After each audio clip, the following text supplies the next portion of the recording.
When the outdated tactics get left behind, it's time we stop. Marketers look around when your ranking's going down. So when it comes to naming your business, Yeah. how much freedom do we have there? Let's say we are just called Apple. Can we add something like Apple computers to our Google My Business or Google profile database? How much control do we have outside of what we actually named? Because I know that's such a huge signal. That's a good question. It's a very good question. So the basic answer is it kind of depends on the category that you're in.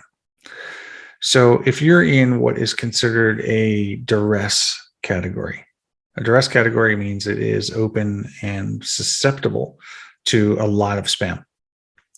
Examples: locksmith, garage door companies, personal injury lawyers, real estate, believe it or not, all are open to abusive signals.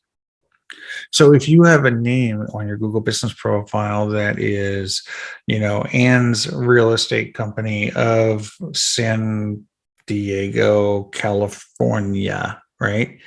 But your business name is actually just Ann, right?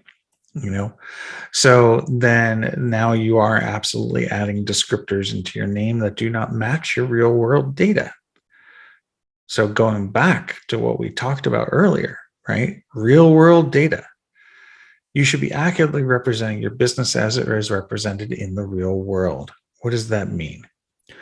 Business licenses, Secretary of State entries, Better Business Bureau, LinkedIn, these things we've already discussed. Your website, huge, your website, right?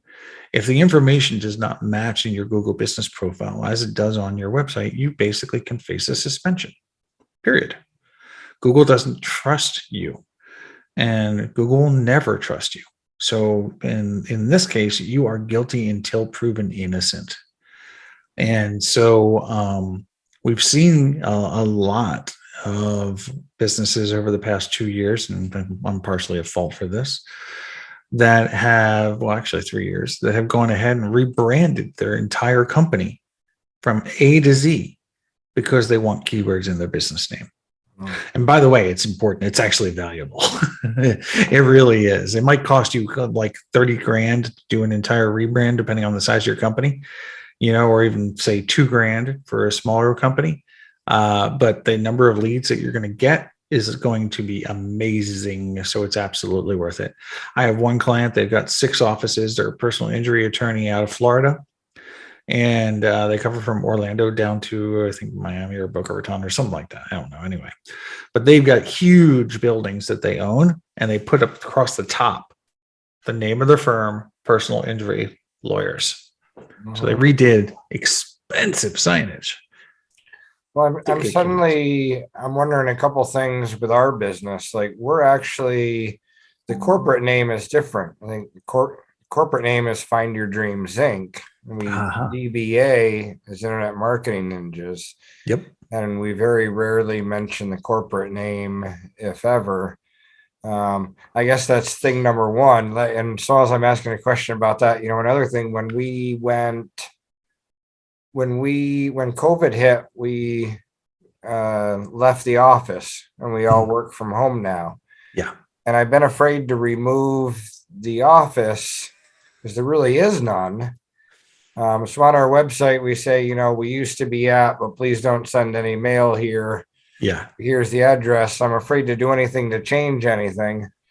Not that I rely upon any local business. I was about to say you don't rely on local search. If anything, your Google business profile is there to collect reviews, right? Maybe show pictures of your staff, things like that. Yeah. So I mean, that's what we use it for. We use it to basically showcase and collect our reviews. So basically, yeah, no, what I would do is that if it is a storefront, meaning it's showing its address, then you want to move it absolutely, because it's a bad user experience. Just in the off chance I'm in the area and I'm looking for Internet Marketing Ninjas, and I'm going to come by and I'm going to surprise you, Jim, because right, it's been a couple of years since we've seen each other, man. So when I show up and I come to an office building, there's nothing there, and I've got a cake in my hand and all sorts of goodies and stuff like that, and you're not there. What's going on? There's nobody to greet me either, by the way, too. So again, bad user experience. So what you would do is that you do have a corporate address, however. Okay, and that corporate address is probably, I'm going to assume, your home. And in that case, what you'll end up doing is you'll basically go ahead, you'll move the listing to your home by putting in the home address. Once it is completely verified, which takes 3 to 7 business days, then you'll go back into your Google business profile, you'll enter in the code that you got from Google for verification, at which point you'll become suspended or not, doesn't really matter. Yeah, trust me, it doesn't matter. You get your profile back. Don't worry about it.